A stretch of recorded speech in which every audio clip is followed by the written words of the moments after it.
तबाही तो मचनी थी ना। देखे ना 85 साल के बुजुर्ग खamenei साहब को जिस तरीके से बमबारी करके आधी रात में उनको जो है शहीद कर दिया गया, तो तबाही तो होनी है। वो 85 साल के वो बुजुर्ग ऐसे थे जिन्होंने जो है सम्राटवाद जो है सुप्रीम लीडर अपने आप को समझने वाले अमेरिका जो है उसके सामने जो है घुटने नहीं टेके। ट्रम्प कह रहे क्रूर आदमी मरा है। उसके कहने से क्या हुआ? क्रूर तो वो भी है ना, उनका क्रूरपन तो दिख रहा है ना। वो किस तरीके से, वो जो खamenei साहब थे ना, वो शेर थे। वो अकेले ही वो शेर थे। वो इसलिए शेर थे क्योंकि उन्होंने फ़लस्तीन के लोगों के साथ वो खड़े थे। जब फ़लस्तीन पे इजराइल जो है हमला कर रहा था, लगातार नरसंहार कर रहा था, खून की नदियाँ बहा दी, तो वहाँ पे सिर्फ एक अकेला शख्स वो खड़ा था, वो था खamenei साहब थे। ईरान के लोगों को असली आज़ादी मिली है। जो वहाँ की महिलाएं थी उन्हें जो तमाम तरह की पाबंदियाँ होती हैं वो नहीं झेलनी पड़ती। देखिए ना, पूरे देश भर के लोगों को पूरे देश में कुछ ना कुछ समस्या है ना। हमारे हिंदुस्तान में भी समस्या है, पाकिस्तान में भी समस्या है, अमेरिका में भी समस्या है, सऊदी अरब में भी समस्या है, हर एक मुल्क में समस्या है। तो उस समस्या के लिए जो है निपटने वाले हम खुद देशवासी है ना, हमारे देश के लोग हैं। उससे निपटने के लिए किसी बाहर वाले को अधिकार और हक किसने दिया? किसने हक दिया अमेरिका को कि आप जो है ईरान पे हमला करो? आपको अधिकार हक किसने दिया? जंग के तरीके से जंग करते ना। आप तो इस बात का सबूत दे रहे हैं कि आप गिदर हैं। आप गिदर हैं, तभी तो आपने शेर को चोरी से चुप से मारा। आपके अंदर अगर हिम्मत होती तो आप जो है क्या कहते हैं, सामने से मारते उनको। आपने पीछे से वार किया है।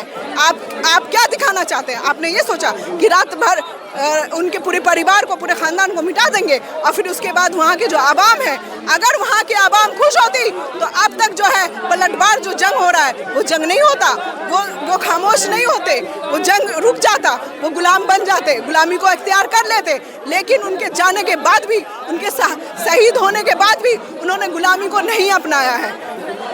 आप लोग जो है ईरान का यहाँ से साथ दे रहे हैं, लेकिन तमाम खाड़ी देश जो है वो इजराइल और अमेरिका के साथ। देखिए, पूरे देश के आवाम जो है, पूरे वर्ल्ड के आवाम जो है, जो सच्चाई और हक के लड़ाई में खड़ा है ना, वो जो है मजहब से हर एक चीज़ से ऊपर उठ के खamenei साहब के साथ खड़ा है, कंधे से कंधे खड़ा है। लेकिन ऐसा नहीं है कि हमारे देश के मोदी जी कातिलों के साथ खड़े हैं तो वहाँ के आवाम जो है सच्चाई को नहीं। भारत तो न्यूट्रल है, हमेशा से न्यूट्रल ही रहा है। लेकिन बहुत अफसोस है ना इस बात की कि एक हमारे मोदी भारत की नीति रही, हमेशा से न्यूट्रल ही रहा है। उससे पहले भी थे, कुछ होता था तो झूठ आता था ना। हमें बड़ा दुख हुआ, अफसोस हुआ इस बात से कि हमारे मोदी जी जो है एक ट्वीट करके जो है दुख जताते, कुछ बोलते तो हमें बड़ी शान होती, बड़ी खुशी होती कि हाँ आज हमारा हिंदुस्तान, क्योंकि देखिए हम हिंदुस्तानी लोग जो है ना, हमने गुलामी झेली है, गुलामी देखी है। गुलामी का दर्द क्या होता है वो फ़लस्तीन के लोगों को हमने देख के महसूस किया। तो हम जो है खड़े हैं हर मजलूम के साथ। तो इसी तरीके से हम चाहते हैं हमारे जो देश के मोदी जी हैं वो भी मजलूमों के साथ खड़े रहे, ना कि अमेरिका जैसे सुप्रीम पावर जो आज के दौर में समझती है उसके साथ खड़े हो। हम आए हैं क्योंकि ईरान के खिलाफ जिस तरीके से अमेरिका और इजराइल ने अटैक किया है, अनप्रॉम्प्टेड जिस तरीके से, मतलब डिप्लोमेसी टॉक्स हो रही है। ओमान का जो मिनिस्टर था वो कह रहा था कि we are moving towards a deal, उसके बीच बिल्कुल अनप्रॉम्प्टेड ये एक जो अटैक हुआ है वो उसे हम बिल्कुल कंडेम करते हैं और ये बिल्कुल गलत हुआ है ईरान पे। जो आजकल जो अत्याचार यूएस ने मचा रखा है देश में, हम देखते हैं वेनेजुएला के मदुरो को किस तरीके से किडनैप कर लिया था इलीगली।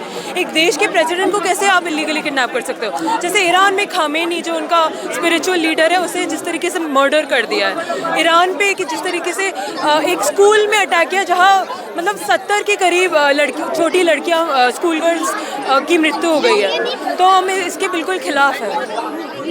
लेकिन डोनाल्ड ट्रम्प कह रहे हैं एक तानाशाह मरा है, एक जो आतंकवादी है, जो क्रूर आदमी है। नहीं, ये क्या छोटी छोटी जो लड़कियां हैं स्कूल में वो क्या आतंकवादियां थी जिनके खamenei को लेकर? हाँ, खamenei को लेकर खamenei जो भी हो, लेकिन उस देश के जो लोग हैं वो क्या सब आतंकवादी है? वो क्या उनको वो क्या डिज़र्व करते हैं ये जो ट्रीटमेंट हो रहा है उनके साथ? और अगर आप खamenei की भी बात करें, खamenei मुस्लिम्स के लिए एक स्पिरिचुअल लीडर है। वो बाकी देशों से जो भी माने वो आप देख रहे हैं, जैसे खामेनी को मारा है, हर जगह प्रोटेस्ट हो रहा है। मुस्लिम्स में काफ़ी ज़्यादा ये काफ़ी एक मुद्दा बन चुका है।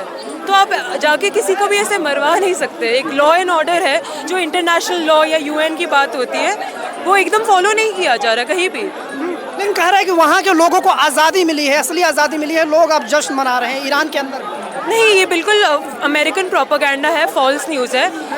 लोग क्यों जश्न मनाएंगे जब उन्हें बॉम्ब किया जा रहा है? लोगों को क्या बॉम्ब करके आज़ादी मिल सकती है कभी भी किसी भी देश में? अगर ये तो ऐसा बोलना होगा कि इंडिया में कुछ प्रॉब्लम हो गई और यूएस आके हमें आज़ादी दे। वो कौन होते हैं किसी को आज़ादी देने के?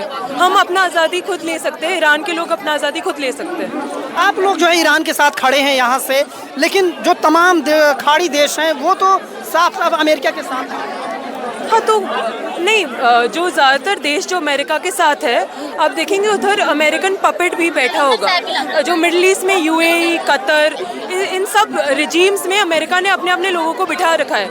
हम जो ये टेररिज्म, इस्लामिक टेररिज्म की बात भी करते हैं, ये बहुत सारे ऑर्गेनाइजेशंस अमेरिका ने ही बनाए। जो आप अल-कायदा की बात करते हैं, it's of American origin. Taliban America ने बनाया है। फिर वो चीज़ें उनके हाथ से बाहर निकल जाती है, फिर वो बोलते हैं वो बहुत टेररिज्म हो रहा है। आप ही इन जगहों पे इंस्टेबिलिटी क्रिएट कर रहे हैं, टेररिस्ट ऑर्गेनाइजेशन क्रिएट कर रहे हैं, जो डेमोक्रेटिकली इलेक्टेड गवर्नमेंट है उसे एग्जिस्ट नहीं करने दे रहे। तो आप क्या एक्सपेक्ट करते हैं फिर? तो डोनाल्ड ट्रंप क्यों इंटरेस्ट ले रहे हैं, इतना इजराइल के साथ क्यों इंटरेस्ट ले रहे हैं? क्या वजह है कि वो बार-बार? क्योंकि वेरी सिंपल, इट्स ऑयल। ये सारी ऑयल इकोनॉमीज़ है। ईरान में बहुत ज़्यादा ऑयल है और Iran wants to nationalise its oil. Iran has its own nationalist interest, और होना ही चाहिए।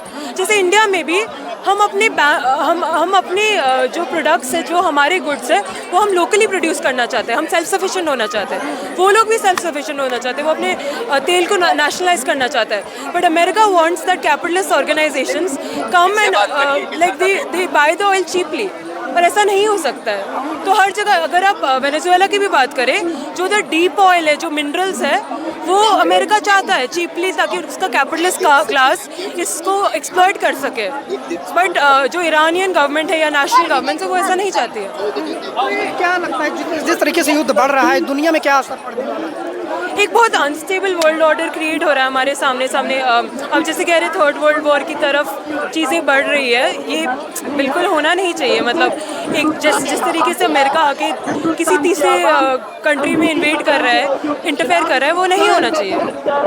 मोदी जी के खिलाफ कुछ बोल ही नहीं रहे, हम बोल रहे कि ईरान के साथ जो हुआ है वो गलत है। और अगर हम मोदी जी की भी बात करें, इंडिया का हिस्टोरिकली ईरान के साथ बहुत अच्छा रिश्ता रहा है, डिप्लोमेटिक टाइज रही है, वो भी रिस्पेक्ट होनी चाहिए। ईरान ने भी हमारा जो नॉन अलाइनमेंट मूवमेंट था, उसमें इंडिया और ईरान लीडर्स थे। नेहरू जी के वक्त में हम we were the main people in the non alignment movement, जो कहते थे जो वर्ल्ड ऑर्डर है उसमें पीस और स्टेबिलिटी मेंटेन रहे। अभी हमें कोई एक्सट्रीम पोजीशन नहीं लेना चाहिए और ईरान के सॉवरेनिटी के लिए बोलना चाहिए। क्योंकि कल को अगर अमेरिका सोचता है, अमेरिका किसी भी कंट्री को इन्वेट कर रहा है, किसी भी कंट्री में इंटरफेयर कर रहा है, अगर कल को अमेरिका को लगता है कि इंडिया में कुछ है लेने लायक और वो हमारे पास आए, तो हमारे लिए कौन बोलेगा फिर? कह रहे हैं अगर मैं नहीं मारता तो शायद वो मुझे मार देगा, ट्रम्प का कहना है। ट्रम्प को कौन कैसे मारता? अगर आप ओमान के मिनिस्टर है, जो मीडिएट कर रहे थे टॉक्स, जो मीडिएटर कंट्री थी बिटवीन इजराइल और ईरान, उन्होंने तो कहा था कि we were going towards a diplomacy deal.